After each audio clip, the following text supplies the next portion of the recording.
Hello, everyone, and welcome to the first tech talk of this series where we'll be discussing water chemistry and its impacts on treatment processes for industrial high purity applications. My name's Jordan Previte, and I'm the National Sales Manager for Fluence's Industrial Water and Reuse team here in North America. And for the uninitiated, Fluence is a water and wastewater treatment equipment company that focuses on providing solutions for the entire water cycle for its customers in industrial and municipal settings. Our offerings range from skid mounted membrane filtration equipment to decentralized container designs, as well as full design packages for wastewater treatment applications. So feel free to give us a call if you're in the market. Now, over the next 15 to 20 minutes, we're going to dive into why water chemistry is the foundation of successful RO pretreatment. And it's my intention that after watching this video, you'll walk away with a few key takeaways. Number one, 3 to 4 chemistry parameters that drive pretreatment decisions for your industry. Number two, how those parameters create scaling, fouling, and damage in your RO systems. And finally, number three, practical pretreatment choices that can help you avoid unnecessary headaches in your treatment processes. And just as an FYI, this isn't really meant to be a deep dive into these topics, but I do want to give you enough information so that you can identify the risk factors in your water treatment, your water chemistry, and the logical pretreatment steps necessary to overcome those obstacles. Yeah. So let's start by talking about what an RO cares about in the feed water. And we can do that by first asking a simple question, which is what does an RO membrane actually see in the feed water? Well, from the membrane's perspective, there are four main categories that you need to watch for. First would be hardness and alkalinity, which is calcium, magnesium, and bicarbonate. And these typically tend to be the main culprits of scaling in your systems. Second, SDI and turbidity, which typically comes in the form of particulate and colloids that'll plug filters and membranes. Third, silica and iron and manganese, which can be sneaky scalers and foulants. And then finally, chlorine and pH, which can chemically attack your membranes or be scaling tendency controllers. And for the operators out there, here's a quick checklist of questions to ask when you get a water analysis. Number one, is hardness and alkalinity high enough to form scale? Number two, is the SDI high enough to plug your cartridges in your system? Number three, is there any iron, silica, or chlorine that needs to be specially attended to? And number four, what's the pH doing to the scaling risk? And for the engineers out there as well, these usually drive recovery limits and anti-scalant choices and pretreatment sizing. So it's essential to factor these into your designs. Okay, so now let's see how these factors play a role in different industries. Starting out in the power industry, a lot of common applications here focus around boiler feed water makeup. And typically, sources will range from well or surface waters with moderate hardness and alkalinity, some silica, and low organics. Now, typically, your main worry is going to be for scaling that kills boiler efficiency and for RO performance. And a lot of times you'll see this as a slow flow loss, rising pressure drop in your RO systems, and more frequent cleaning needs. Now, your typical solutions here for pre-treatment are going to range from media filtration for particulate and iron removal, softening via ion exchange for hardness removal, and pH control for reduction in carbonate scaling tendencies, as well as cartridge filters and anti-scalant choices for your RO systems. Next, as we look to the oil and gas industry, typical applications here are going to be for processed water makeup. Now, typically, feed waters are usually going to be produced water or high TDS brackish groundwater, which causes chemistry and pretreatment options to be a little bit more involved. Now, your biggest concerns here are going to be high TDS and sulfate scaling compounds, which could be anything from barium sulfate to strontium sulfate and calcium sulfate. And the difficulty here is when those sulfate scale forms on the membranes, it tends to be really hard to clean off. So your pre-treatment options here are going to range from strainers and clarifiers to deal with heavy solids to iron filtration and softening to control hardness, barium, and strontium levels in your feed water. Now, selection of sulfate targeting antiscalants and oil and grease removal are also important factors to account for here. In the food and beverage industry, processed water again is going to be a common application. However, the focus here is going to be more about consistency, hygiene, and taste. So, pretreatment typically tends to lean into clarity, organic removal, and disinfection. Typical feed water here is going to be something from a municipality or usually a surface water.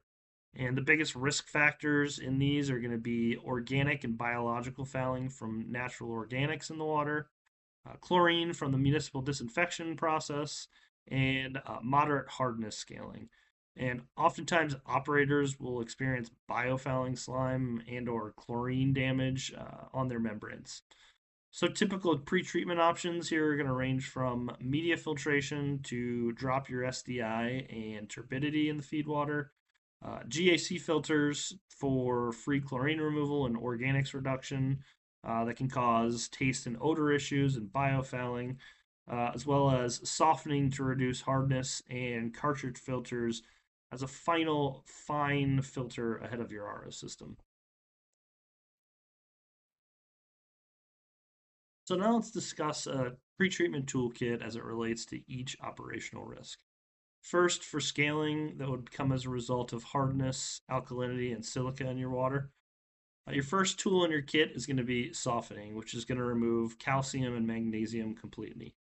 Next would be acid dosing, which is going to lower your pH slightly so that the water doesn't want to drop carbonate scale out in the process. And finally, your antiscalants. And these are going to be specifically chosen to keep the salts soluble longer throughout the RO process. A lot of times these are industry specific formulations. Now, for particulate in the water that's going to result in high SDI and turbidity that can plug your equipment, your options are number one, media filtration and cartridge filters, which are going to be used for polishing the water ahead of your RO. You've also got coagulation and flocculation ahead of your media filters that are going to assist in the solids removal process. And then finally, you have UF for your tough colloidal loads. Now, it is important here to make sure that you're running SDI tests when you have these contaminants in play. And just note that an SDI of less than 3 ahead of your RO typically means that your pretreatment processes are effective. For iron and manganese in your feed water, you've got a few good tools in your kit. First, you've got oxidation via air, chlorine, or permanganate, which is going to be injected upstream of your filtration systems to assist in the precipitation of these contaminants. And next, you've got green sand or catalytic media filters, which are going to be the best means to physically remove these contaminants out of your feed water.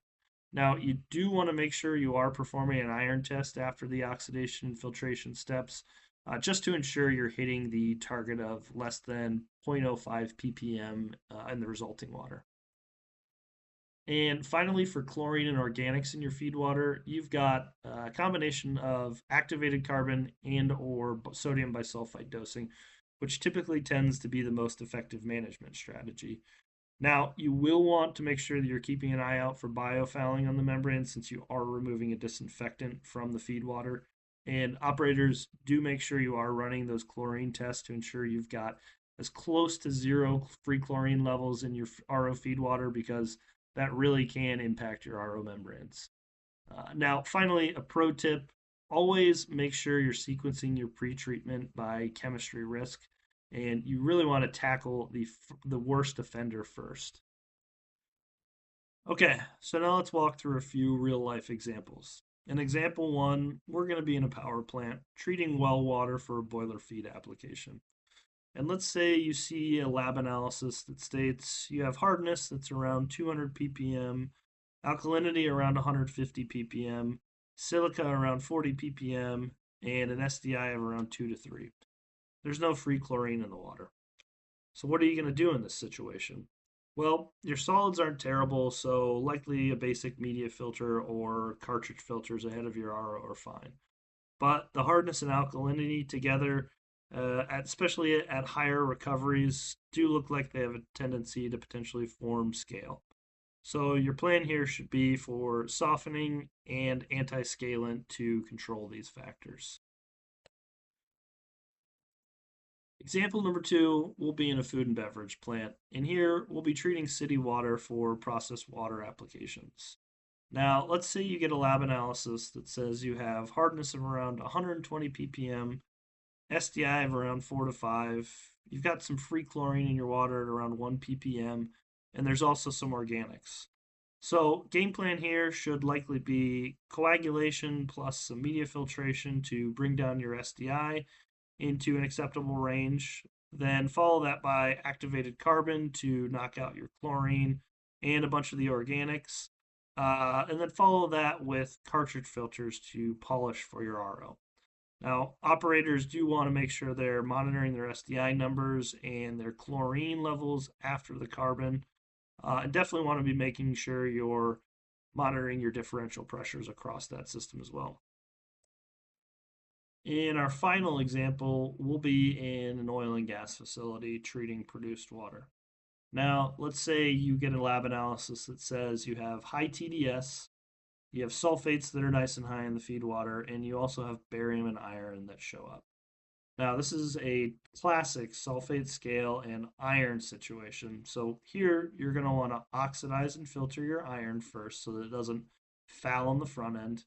Then you're going to want to pick an anti-scalant that's built for controlling sulfate scales. And you might also even want to dial back the recovery a bit so that you're not pushing your luck with this water. Okay, so now let's summarize this whole thing and boil it down to a few key points to remember. Number one, know your key contaminants, whether that's hardness and alkalinity, silica, SDI, iron, chlorine, or pH. Number two, translate each one of those into a potential risk factor. You have scaling, plugging, potential bioslime formation, or even chemical attack on your membranes. And finally, number three, match your pretreatment with each risk factor. Now, that can range from softening and anti-scalant to filtration, oxidation, and carbon filtration with sodium bisulfite.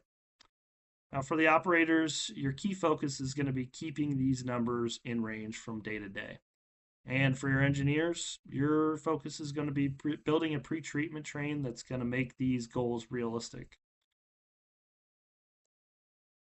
Okay, so that's going to do it for this tech talk. I really appreciate everybody who joined me today, and I look forward to seeing you all in the next in the series. Thanks.